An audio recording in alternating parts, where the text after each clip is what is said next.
स्वागत है आपका दोस्तों बिहार न्यूज में। मैं हूं फिरदौस गनी और आप देख रहे हैं केडीवी लाइव। दोस्तों आज हो चुका है 12 अगस्त 2025। तो आज की पूरे बिहार की टॉप न्यूज लेकर आए हैं आपके लिए।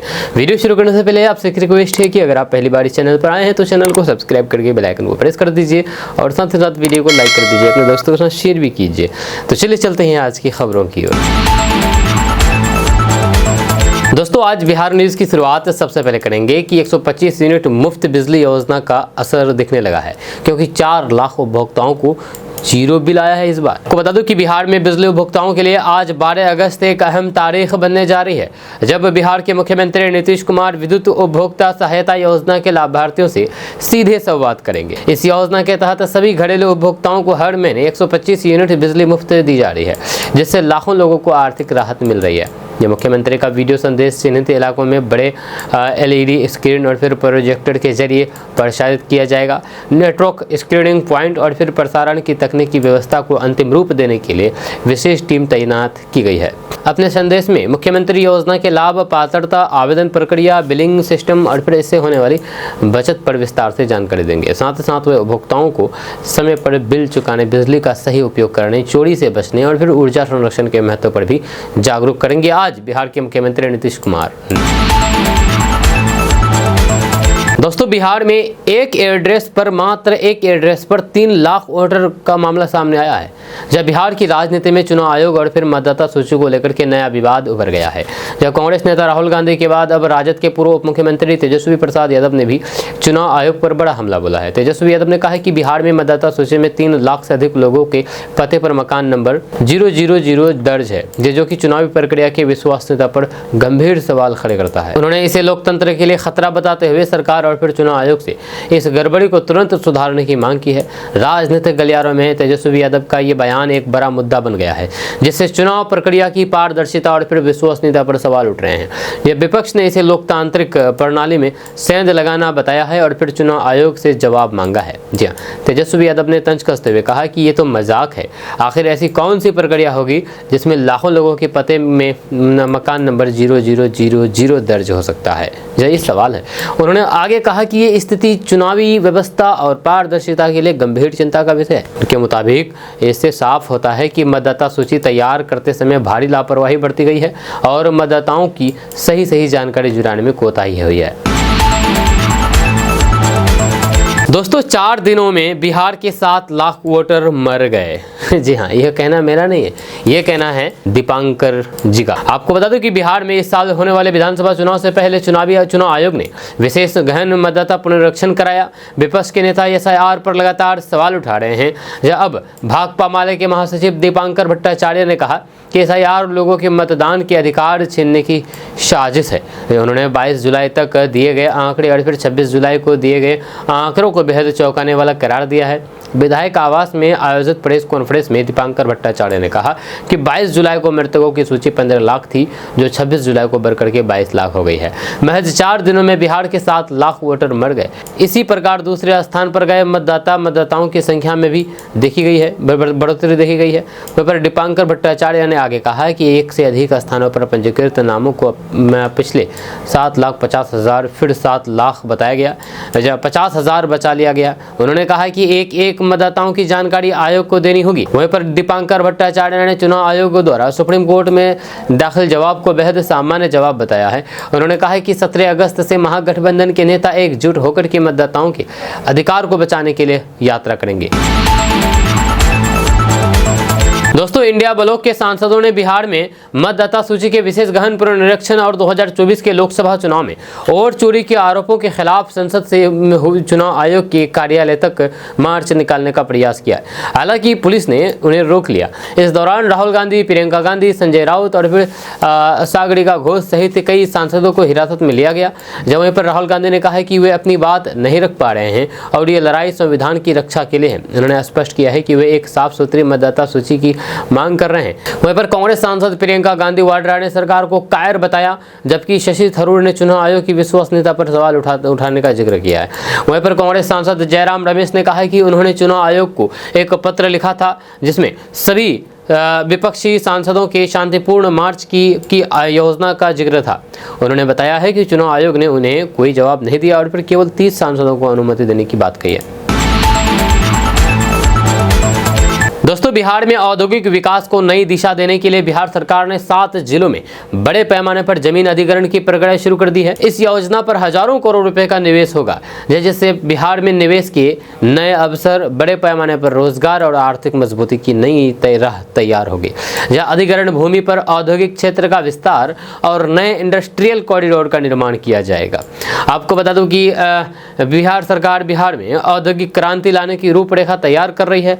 राज्य सरकार की कोशिश है कि बिहार के ज्यादातर जिलों में इंडस्ट्रियल एरिया तैयार किया जाए, ताकि इन जिलों में रोजगार और फिर निवेश का माहौल तैयार हो। इसी चरण में फिलहाल बिहार के नालंदा, मुजफ्फरपुर, भागलपुर, सुपौल, कटिहार, औरंगाबाद और गोपालगंज में आर्थिक केंद्र बनाने की है। इन सभी जिलों में जमीन अधिग्रहण का कार्य आधारभूत संरचना विकास प्राधिकार के स्तर से किया जाएगा। सरकार का दावा है कि इन परियोजनाओं से न केवल बिहार में उद्योगों का दायरा बढ़ेगा, बल्कि निवेशकों के लिए राज्य का सेंटर बनेगा, जहां पर स्थानीय युवाओं को रोजगार के भरपूर अवसर मिलेंगे। दोस्तों, बिहार के रोहतास जिले में एक अजीबोगरीब मामला सामने आया है, जिसमें एक बिल्ली के नाम पर आवासीय प्रमाण पत्र मांगा गया था।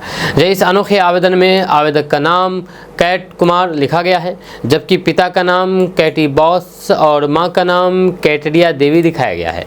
इस अजीबोगरीब मामले ने प्रशासनिक हलकों में हरकत मचा दिया है। आपको बता दें कि जैसे ही ये फर्जी आवेदन सामने आया, रोहतास की जिलाधिकारी उदिता सिंह ने इस पूरे प्रकरण की गंभीरता को समझते हुए राजस्व अधिकारी कौशल पटेल को निर्देश दिया है कि नासरीगंज थाने में अज्ञात व्यक्ति के खिलाफ मामला दर्ज कराया जाए। साथ ही साथ मामले की विस्तृत जांच भी शुरू कर दी गई है। वहीं पर इस मामले में कौशल पटेल नामक व्यक्ति ने खुद आगे आकर के शिकायत दर्ज कराई है। उनका कहना है कि जब वे आरटीपीएस काउंटर पर अपने आवेदन की जाँच के लिए पहुंचे तो फिर पाया है कि उसी पते से एक फर्जी ऑनलाइन आवेदन जारी किया गया है। चौंकाने वाली बात यह रही है कि उस आवेदन में दी गई तस्वीर उन्हीं की थी, लेकिन नाम और माता पिता की जानकारी पूरी तरीके से गलत थी। आवेदन कैट कुमार के नाम से था और ये जानकारी प्रमाण पत्र के लिए जमा किया गया था।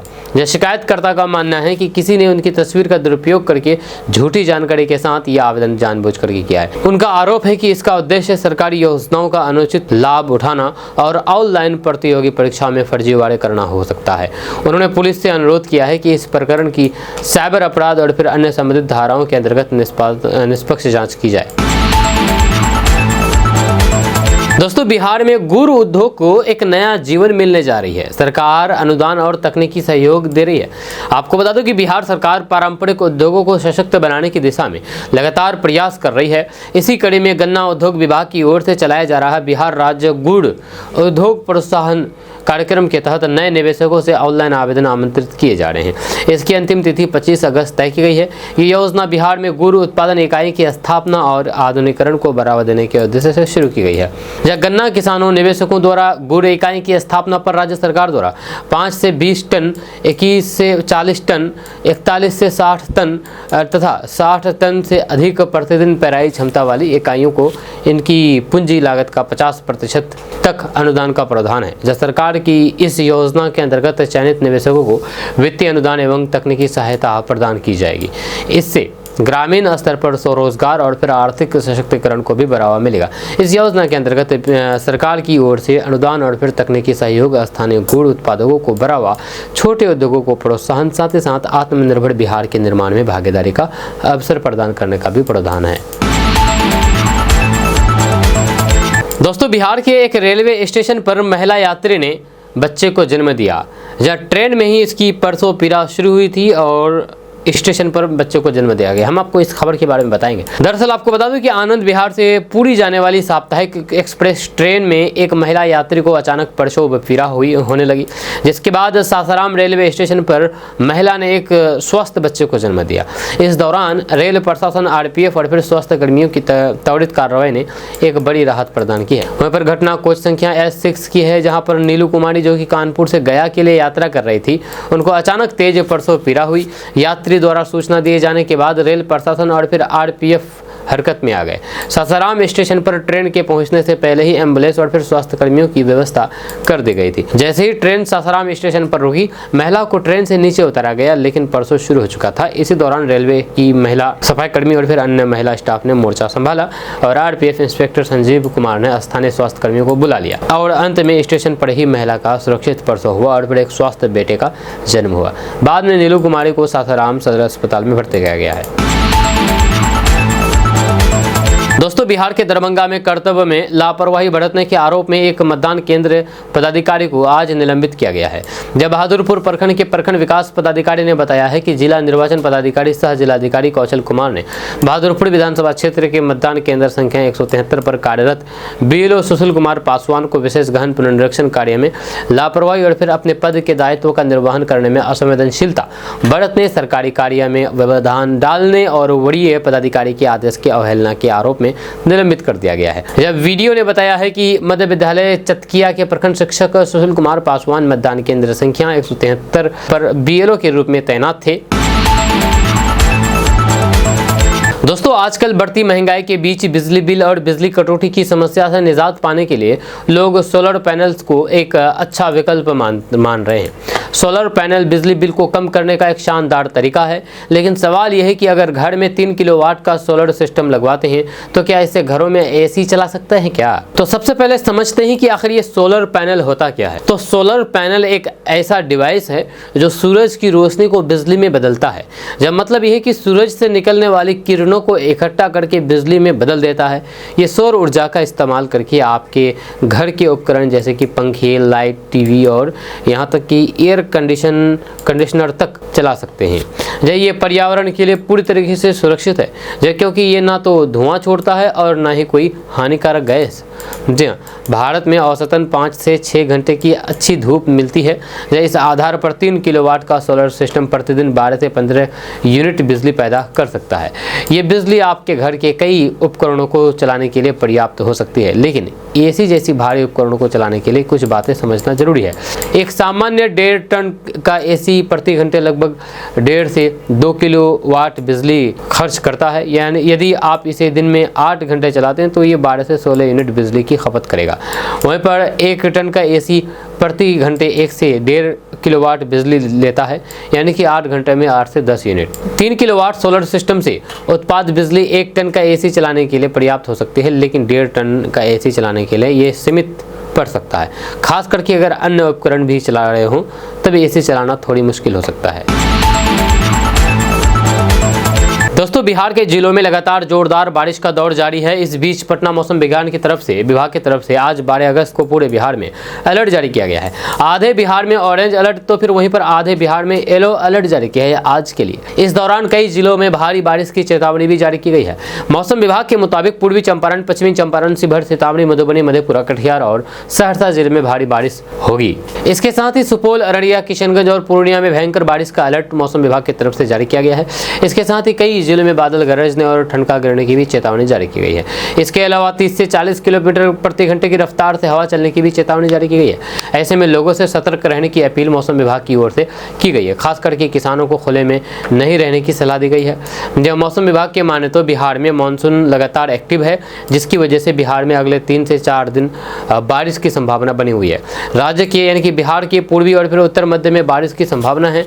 इस दौरान बादल गरजने और फिर ठनका गिरने की आशंका है। मौसम विभाग ने इसको लेकर के अलर्ट जारी किया गया है। आपको बता दें कि बिहार में लगातार हो रही जोरदार बारिश के कारण गंगा, कोसी, गंडक, पुनपुन समेत सोन समेत कई नदियां उफनाई हुई है। भागलपुर में गंगा का जलस्तर भी बढ़ता जा रहा है, जिसकी वजह से ग्रामीण इलाकों के बाद अब तो शहरी इलाकों में भी बाढ़ का पानी घुस रहा है।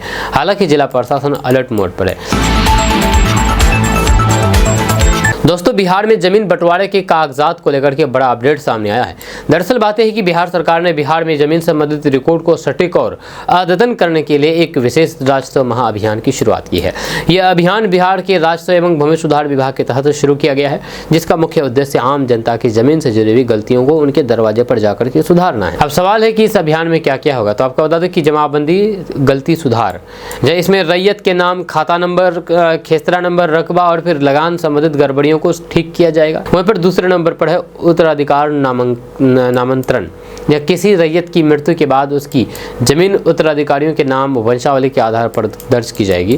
वहीं पर बंटवारा नामांतरण, जो कोर्ट के आदेश या फिर रजिस्ट्री के अनुसार हिस्सेदारी के नाम से अलग अलग रिकॉर्ड तैयार किए जाएंगे। अब सवाल है कि आखिर आपके द्वार पर कैसे अभियान पहुंचेगा।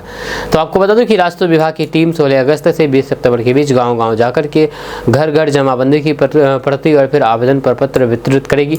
हर पंचायत में एक सरकारी भवन या फिर पंचायत सरकार भवन पर शिविर का आयोजन किया जाएगा, जहां पर लोग अपनी जमीन से जुड़ी हुई जानकारी भर करके जमा करेंगे। दोस्तों मुकेश सहनी को तगड़ा झटका लगा है। जी हाँ, क्योंकि तेजस्वी यादव ने उनके डिप्टी सीएम वाले पद के दावे को सिरे से खारिज कर दिया है, ठुकरा दिया है। दरअसल बात यह है कि बिहार विधानसभा चुनाव से पहले सियासी हलचल तेज है। सभी पार्टी चुनाव की तैयारी में जुटे हुए हैं। गठबंधन में शामिल नेता अपना अपना दावा कर रहे हैं। इस बीच विकासशील इंसान पार्टी के प्रमुख मुकेश सहनी को बड़ा झटका लगा है। महागठबंधन ने उन्हें बड़ा झटका दे दिया है। दरअसल विकासशील इंसान पार्टी यानी कि वीआईपी के प्रमुख मुकेश सहनी ने दावा किया था पहले कि बिहार विधानसभा चुनाव 2025 में महागठबंधन की सरकार बनने पर वे डिप्टी सीएम बनेंगे, जबकि तेजस्वी यादव मुख्यमंत्री होंगे। मुकेश सहनी के इस बयान ने राजनीतिक हलचल तेज कर दी थी। इसी बीच राजद की ओर से बड़ा बयान जारी किया गया। आपको बता दूं कि राजद के वरिष्ठ नेता और फिर प्रधान महासचिव अब्दुल बारी सिद्दीकी ने मोतिहारी में इस दावे को सिरे से खारिज कर दिया है। उन्होंने कहा कि लोकतंत्र में कोई भी कुछ भी कह सकता है, लेकिन महागठबंधन में डिप्टी सीएम पद को लेकर के कोई निर्णय नहीं हुआ है।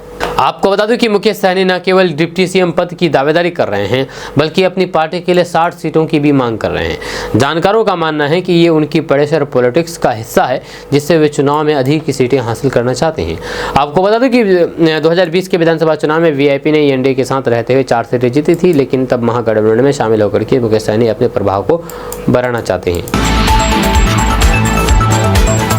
दोस्तों उत्तर प्रदेश के फतेहपुर जिले के रेडिया मोहल्ले में हिंदू और मुस्लिम संगठनों के बीच एक धार्मिक विवाद उत्पन्न हो गया है। मामला एक 200 साल पुराने मकबरे का है, जिसे हिंदू संगठनों ने ठाकुर जी के मंदिर के रूप में पूजा करने की चेतावनी दी। यह विवाद 11 अगस्त को उस समय बढ़ गया जब बीजेपी के जिला अध्यक्ष बजरंग दल और विश्व हिंदू परिषद ने इस मकबरे को मंदिर बता करके वहां पर पूजा पाठ करने की धमकी दी। मकबरे को लेकर के तनाव बढ़ता देख करके जिला प्रशासन ने तुरंत सुरक्षा कड़ी कर दी। बैरिकेडिंग के जरिए मकबरे तक किसी को भी जाने की अनुमति नहीं दी गई। हालांकि हिंदू संगठनों ने बैरिकेडिंग तोड़ते हुए वहां पर पूजा करने की कोशिश की। बीजेपी के जिला अध्यक्ष ने यह भी कहा कि अगर पूजा के लिए उन्हें अपनी जान भी देनी पड़े तो फिर वे पीछे नहीं हटेंगे। दोस्तों बिहार सरकार ने ड्रैगन फ्रूट विकास योजना की शुरुआत की है। दरअसल बात यह है कि बिहार सरकार ने ड्रैगन फ्रूट विकास योजना की शुरुआत की है ताकि आय में बढ़ोतरी हो सके। जब बिहार सरकार ड्रैगन फ्रूट के उत्पादन को बढ़ाने और किसानों की आय में वृद्धि के लिए ड्रैगन फ्रूट विकास योजना की शुरुआत की है, जिसमें किसानों को वित्तीय वर्ष 2025-26 से लेकर के 2026-27 तक सब्सिडी का लाभ मिलेगा। जब बिहार सरकार ने 1,26,90,000 रुपये इस योजना के लिए रखे हैं। योजना का लाभ बिहार के 23 जिलों के किसानों को दिया जाएगा। मार्केट में बढ़ती ड्रैगन फ्रूट की डिमांड और फिर इसके पोषण को देखते हुए इसे सरकार ने लाभकारी फसलों में शामिल किया है। योजना में 2 चरणों में लाभ राशि दी जाएगी। राज्य के यानी कि बिहार के छोटे और सीमांत किसानों को इस योजना में प्राथमिकता दी जाएगी। ड्रैगन फ्रूट की खेती को बढ़ावा देने के लिए किसानों को 1 हेक्टेयर से लेकर के 2 हेक्टेयर तक की जमीन पर ड्रैगन फ्रूट की खेती के लिए सब्सिडी दी जाएगी। इस योजना में न केवल किसानों को आर्थिक सहायता मिलेगी, बल्कि ड्रैगन फ्रूट की खेती कैसे करनी चाहिए, किन बातों का ध्यान रखना चाहिए, उनकी भी जानकारी दी जाएगी। जब सरकार के अनुसार प्रति हेक्टेयर ड्रैगन फ्रूट के 5,000 पौधे की रोपाई की जा सकती है। इसके लिए लगभग 6,75,000 रुपए की लागत आती है। इसमें किसानों को लगभग 40% की सब्सिडी यानी कि 2.70 लाख रुपए दिए जा सकते हैं। सब्सिडी की राशि 2 किस्तों में दी जाएगी, जिसमें पहली किस्त 1,62,000 रुपए दी जाएगी, जिसके बाद दूसरी किस्त 1,08,000 रुपए की रहेगी।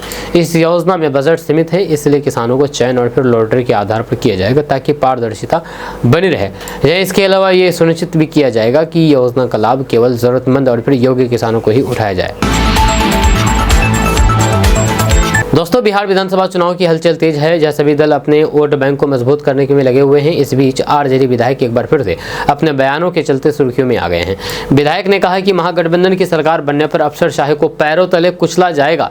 जब बिहार के मुजफ्फरपुर के मीनापुर विधानसभा क्षेत्र में आयोजित कार्यक्रम में आरजेडी विधायक मुन्ना यादव ने प्रशासनिक अधिकारी को खुलेआम धमकी दी है। आपको बता दें कि बिहार विधानसभा चुनाव से पहले आरजेडी विधायक ने खुलेआम प्रशासनिक अधिकारियों को धमकी दी है कि विधायक मुन्ना यादव ने बिहार के मुजफ्फरपुर में मीनापुर विधानसभा क्षेत्र में आयोजित कार्यक्रम में कहा कि महागठबंधन की सरकार बनने पर अफसरशाही को कुचल दिया जाएगा।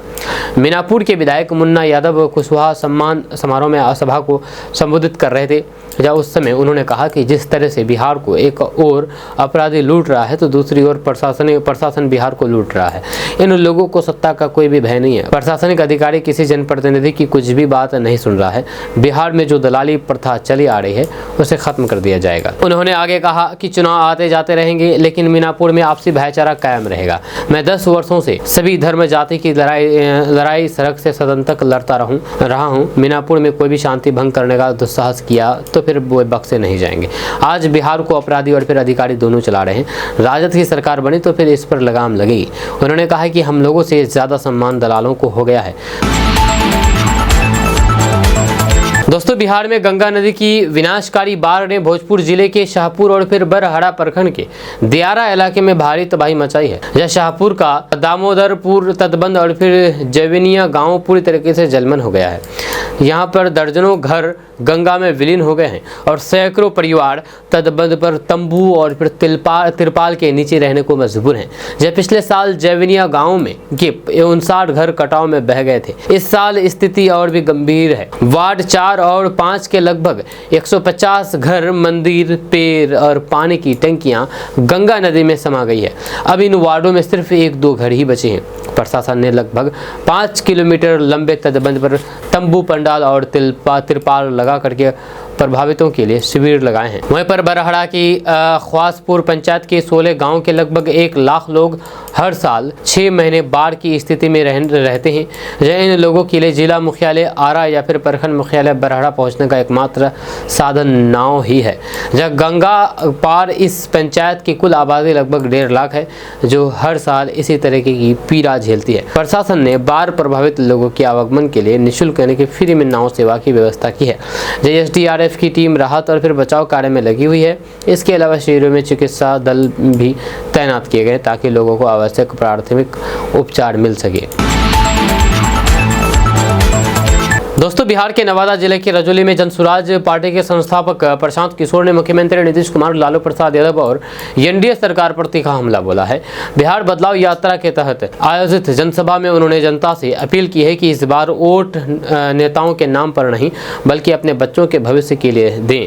जब नवादा पहुंचे प्रशांत किशोर का जिले में प्रवेश करते ही ढोल, नगारों और फिर फूल मालाओं से भव्य स्वागत हुआ। उनके काफिले के पीछे गाड़ियों की लंबी कतार रही। रजौली इंटर विद्यालय खेल परिसर में आयोजित जनसभा में हजारों की भीड़ उमड़ी। स्थानीय कार्यकर्ताओं ने उन्हें शॉल ओढ़ा करके सम्मानित किया। सभा को संबोधित करते हुए प्रशांत किशोर ने कहा कि 3 साल से गांव-गांव घूमने के बावजूद उन्होंने देखा कि बिहार में बच्चों के पास पहनने को कपड़े और पैरों में चप्पल नहीं है।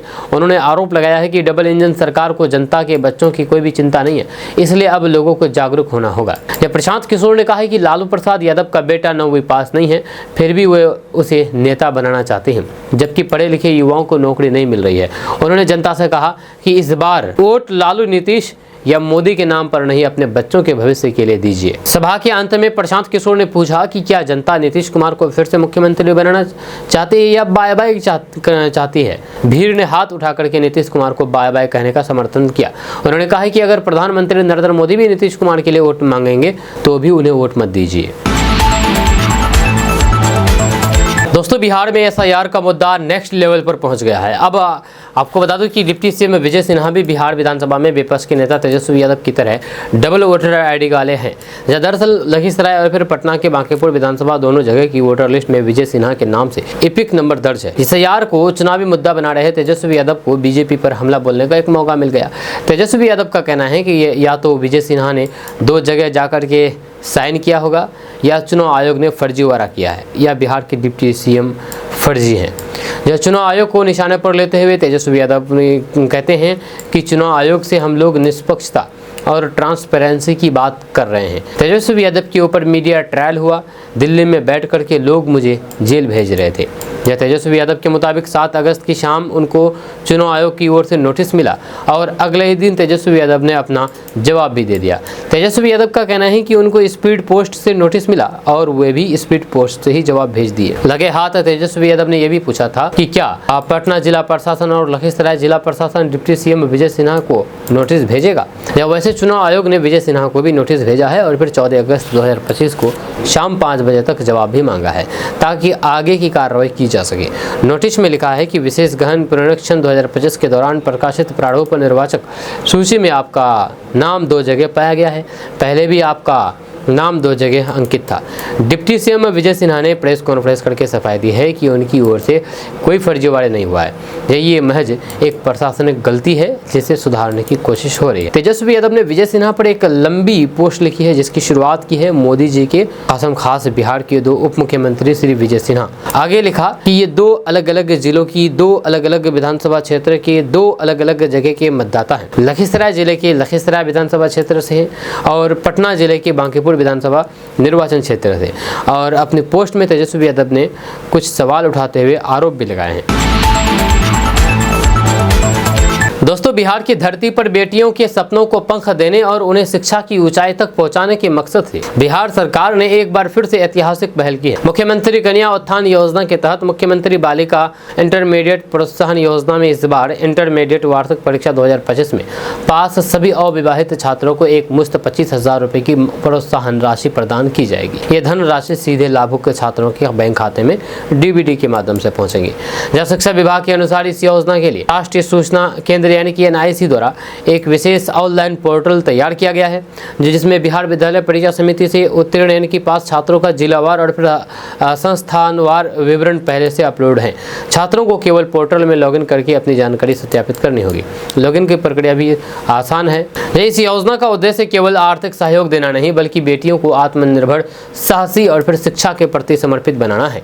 मुख्यमंत्री नीतीश कुमार ने इसे बेटियों के सपनों का संबल बताते हुए कहा था कि समाज में बेटियों की भागीदारी तभी बढ़ेगी जब उन्हें शिक्षा में आगे बढ़ने का समान अवसर और फिर संसाधन मिलेगा। जल शिक्षा विभाग ने छात्रों और फिर अभिभावकों से अपील की है कि वे ये प्रक्रिया घर से मोबाइल, लैपटॉप या फिर कंप्यूटर के माध्यम से पूरी करें ताकि सोशल डिस्टेंसिंग का पालन भी हो सके।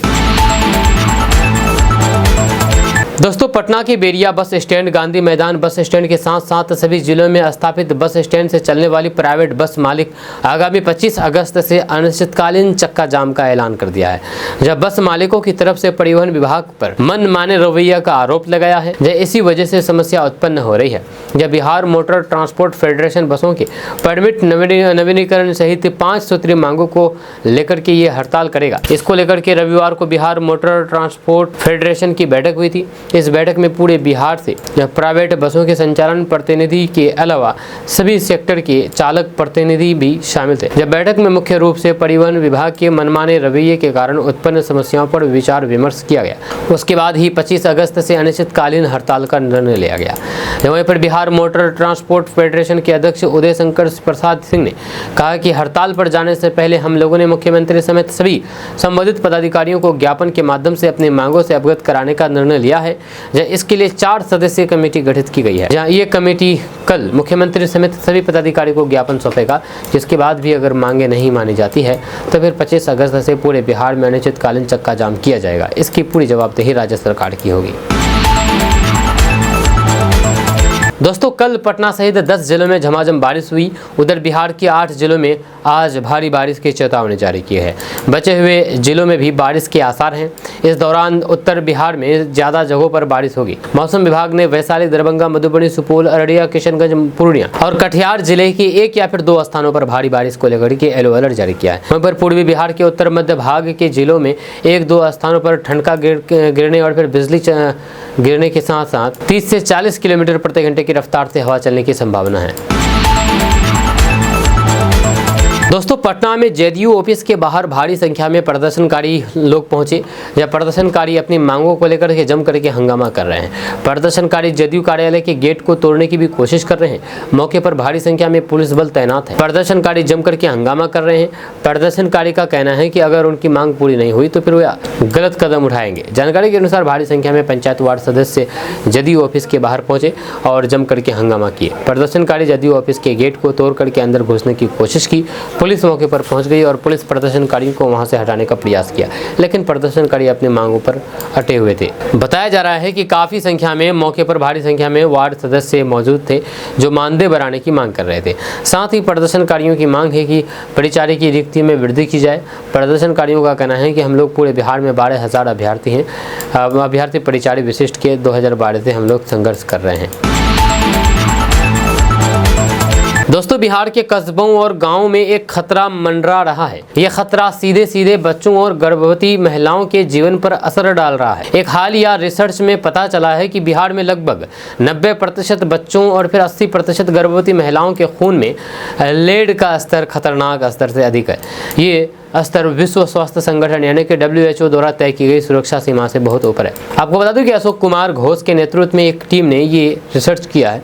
रिसर्च में पाया गया है कि हर 5 में से एक बच्चे के खून में लेड का स्तर 10 माइक्रोग्राम प्रति डेसीलीटर से ऊपर है। ये WHO की ओर से तय की गई सीमा से दुगना है। यही हाल गर्भवती महिलाओं का भी है। ये रिसर्च जुलाई 2025 में एनवायरमेंट मॉनिटरिंग एंड असेसमेंट नामक अंतर्राष्ट्रीय जर्नल में प्रकाशित हुआ था। इस रिसर्च में बिहार को बचपन में लेड के संपर्क में आने के मामले में दुनिया के सबसे बुरी तरह प्रभावित क्षेत्रों में से एक बताया गया है। वहाँ पर रिसर्च में यह भी पाया गया है कि हर 5 में से एक बच्चे के खून में लेड का स्तर 10 माइक्रोग्राम प्रति डेसीलीटर के ऊपर है। ये WHO की ओर से तय की गई सीमा से दुगुना है। यही हाल गर्भवती महिलाओं का भी है। इसका मतलब है कि बिहार में बहुत से अधिक और फिर गर्भवती महिलाओं को तुरंत इलाज की जरूरत है। रिसर्च करने वाले अशोक कुमार घोष ने कहा कि एक तरह की खतरे की घंटी है। हमारे बच्चों को चुपचाप जहर दिया जा रहा है। इसका मतलब है कि हमें इस समस्या को गंभीरता से लेना होगा और बच्चों को बचाने के लिए तुरंत कदम उठाने होंगे। दोस्तों, लंबी समय के बाद मुख्यमंत्री नीतीश कुमार अल्पसंख्यक समाज के लोगों से किसी बड़े आयोजन के रूबरू होंगे। जब विधानसभा चुनाव को केंद्र में रख करके इस आयोजन की राजनीतिक गलियारों में खूब चर्चा हुई। जो आयोजन का नाम अल्पसंख्यक संवाद दिया गया है। ये 21 अगस्त को पटना के बापू सभागार में आयोजित हो रहा है। सभागार की क्षमता 5,000 लोगों की है। आयोजन वैसे मदरसा बोर्ड के शताब्दी समारोह का है, पर JDU ने हाल ही में जिला स्तर पर अल्पसंख्यक सम्मेलन का आयोजन किया था। अल्पसंख्यक सम्मेलन में ये बात उभरी कि पसमानंदा मुसलमान आज भी नीतीश कुमार को पसंद करते हैं। इस बीच अगड़ी जाति के मुसलमान भी अपने को नए सिरे से नीतीश कुमार के साथ जोड़ना चाहते हैं। ऐसे में JDU ने अपने अल्पसंख्यक समाज के नेताओं को इस काम में लगाया है कि वे अल्पसंख्यक समाज के लोगों के साथ सीधे सीधे बता करके उन्हें समझाएं। अल्पसंख्यक संवाद कार्यक्रम में उन्हें लाएं ताकि वे नीतीश कुमार से सीधे संवाद कर सके। वहीं पर JDU के एक दिग्गज नेता ने पिछले दिनों सार्वजनिक रूप से ये बात कही थी कि अल्पसंख्यक समाज के लोग JDU को वोट नहीं कर रहे हैं, जबकि एक समय भाजपा के साथ रहते हुए JDU को अल्पसंख्यक समाज का वोट मिला था। JDU के उस दिग्गज नेता पर काफी प्रतिक्रिया आई थी। दावत इफ्तार के समय इस तलखी का थोड़ा असर दिखा था। जब दूसरा मुद्दा ये रहा कि JDU ने वक्फ बोर्ड के पक्ष में खुद को खड़ा कर दिया था। इसके बाद SIR का मामला भी सामने आ गया। इस तरीके के तमाम तलखियों के बीच नीतीश कुमार पूरी तरीके से अपनी बात रख रहे हैं। वहीं पर नीतीश कुमार ये भी कहते रहे हैं कि भाजपा के साथ रहते हुए भी उन्होंने अल्पसंख्यक समाज के हितों का पूरा ख्याल रखा। वक्फ कानून के मसले पर उन्होंने अल्पसंख्यक समाज के लोगों के विशिष्ट मंडल से मिलकर के उनकी बातें केंद्र के समक्ष रखी। इसके अलावा बिहार में अल्पसंख्यक समाज का बजट बढ़ाया गया, जहाँ कई तरीके की वजीफे और फिर योजनाओं को शुरू किया गया। दोस्तों, बिहार में विधानसभा चुनाव से पहले पक्ष विपक्ष में कई मुद्दों के ऊपर सीधे टकराव देखने को मिल रहा है। CM नीतीश कुमार एक के बाद एक कई घोषणाएं कर रहे हैं, तो फिर वहीं पर नेता प्रतिपक्ष तेजस्वी यादव का दावा है कि CM नीतीश कुमार उनकी योजनाओं की नकल कर रहे हैं। या तेजस्वी यादव जो भी योजना ला रहे हैं, CM नीतीश कुमार उसकी घोषणा कर दे रहे हैं। या एक बार फिर से तेजस्वी यादव ने नीतीश कुमार को घेरा है। तेजस्वी यादव ने नीतीश कुमार पर हमला बोलते हुए कहा कि सरकार उनकी आइडिया तो चोरी कर लेगी, लेकिन विजन कहाँ से लाएगी। तेजस्वी यादव ने सुबह सुबह एक वीडियो जारी करके नीतीश कुमार पर हमला बोला है। साथ ही साथ तेजस्वी यादव ने लिखा है कि चोर आइडिया भले चोरी कर लेगा, लेकिन विजन कहां से लाएगा। चुनाव आया तो घोषणा करके देख रहे हो जी कैसे हो रहा है। हमारे सब आइडिया तो ये सब 2005 के बाद वाले थके हुए लोग चुराने लगे हैं। देख लेना, इस बार घोटालेबाज नकल करने वाली सरकार जाएगी, युवा सरकार आएगी। वहीं पर तेजस्वी यादव द्वारा जारी AI वीडियो में कुछ लोग बातचीत करते हुए दिख रहे हैं, जिन्हें आम लोगों की तरह दर्शाया गया है। ये लोग एक दूसरे से कह रहे हैं कि चुनाव आया तो घोषणा, देख रहे हो जी कैसे हो रहा है। डोमिसाइल की मांग सबसे पहले तेजस्वी जी किए, फ्री बिजली का वादा भी सबसे पहले तेजस्वी यादव जी किए, और बिहार को आगे ले जाने का कितना सारा आइडिया है, सब आइडिया तो नीतीश कुमार चुरा रहे हैं। आगे एक शख्स कहता है कि चोर आइडिया तो चुरा लेगा लेकिन विजन कहाँ से लाएगा। वहीं पर दूसरे युवा कहता नजर आ रहा है कि 20 साल बिहार चोर के भरोसे है, इस सरकार में तो 71,000 करोड़ का भी चोरी हुआ है। देख लेना, इस बार घोटालेबाज नकल करने वाली सरकार जाएगी और तेजस्वी सरकार आएगी जिस पर सभी हामी भरते हैं। दोस्तों, कल दिल्ली में 11 अगस्त को विपक्षी गठबंधन इंडिया ब्लॉक ने बिहार में एसआईआर और 2024 लोकसभा चुनाव में कथित वोटर फ्रॉड के मामले जोरदार प्रदर्शन किया, जब कांग्रेस नेता राहुल गांधी, प्रियंका गांधी वाड्रा, शरद पवार समेत कई वरिष्ठ नेता संसद से चुनाव आयोग यानी कि इलेक्शन कमीशन के दफ्तर तक मार्च करने निकले। हालांकि दिल्ली पुलिस ने उन्हें रास्ते में ही रोक लिया और हिरासत में लिया। इस दौरान किशनगंज के सांसद डॉक्टर जावेद आज़ाद भी मौजूद थे और उनको भी पुलिस ने हिरासत में लिया। जब पुलिस का कहना है कि मार्च के लिए कोई भी औपचारिक अनुमति नहीं ली गई थी। सुबह करीब 11:30 बजे विपक्षी सांसदों ने संसद भवन के मकर द्वार से मार्च शुरू किया, जो कि ट्रांसपोर्ट भवन होते हुए निर्वाचन सदन तक जाना था। हालांकि पुलिस ने जुलूस को आगे बढ़ाने से रोक लिया। इस दौरान विपक्षी नेताओं ने नारेबाजी की और फिर चुनाव आयोग पर गंभीर आरोप लगाए। आरजेडी सांसद मनोज झा ने कहा है कि अगर आप सांसदों से मिलने से भी जगह के बहाने इनकार करते हैं तो फिर ये बताता है कि आप किस तरह का काम कर रहे हैं। ये एसआईआर एक धोखा है, आप वर्गीकृत डेटा नहीं दे रहे हैं। सुप्रीम कोर्ट के निर्देश के बावजूद भी चुनाव आयोग का अड़ियल रवैया जारी है। दोस्तों, बिहार विधानसभा चुनाव को लेकर के राजनीति तेज हो चली है। वहीं पर दूसरी तरफ भागलपुर का गोरखपुर विधानसभा क्षेत्र बाढ़ की मार झेल रहा है। ऐसे में भागलपुर के गोपालपुर विधानसभा सीट से जदयू विधायक गोपाल मंडल बाढ़ कटावग्रस्त इलाके का निरीक्षण करने पहुंचे। वहीं पर मीडिया ने उनसे सवाल पूछा कि जनप्रतिनिधि क्या कर रहे हैं। इस सवाल का जवाब देते हुए गोपाल मंडल ने जदयू के ही सांसद पर निशाना साधते हुए कुछ ऐसा कह दिया कि वे हम ना तो बता सकते हैं और ना ही हम आपको लिख करके दिखा सकते हैं और ना ही हम आपको सुना सकते हैं। दरअसल गोपाल मंडल ने जदयू के महिला प्रकोष्ठ की प्रदेश महासचिव अपर्णा कुमारी और सांसद के रिश्ते को शब्दों से तार-तार कर दिया। दोनों के रिश्ते को लेकर के अमर्यादित टिप्पणी कर दी। यही नहीं, उन्होंने धारा प्रवाह बोलते हुए यहाँ तक कह दिया है कि उसको वो अभी कैंडिडेट बना करके माला पहना करके घुमा रहे हैं। अभी स्थिति देखना चाहिए, कटाव को लेकर के सरकार से बात करनी चाहिए थी। हमने राज्य सरकार को एस्टिमेट बना करके दिया, लेकिन ये जो कह रहे हैं वे कभी निरीक्षण करने सांसद नहीं आते हैं और ना संसद भवन जाते हैं। उन्होंने जल संसाधन विभाग पर भी आरोपों की झड़ी लगा दी। आपको बता दें कि गोपाल मंडल अक्सर अपने बयानों को लेकर के सुर्खियों में रहते हैं। ये पहली बार नहीं है जब गोपाल मंडल अपने बयानों को लेकर के चर्चा में, इससे पहले भी बहुत बार ऐसे विवादित बयान दे चुके हैं।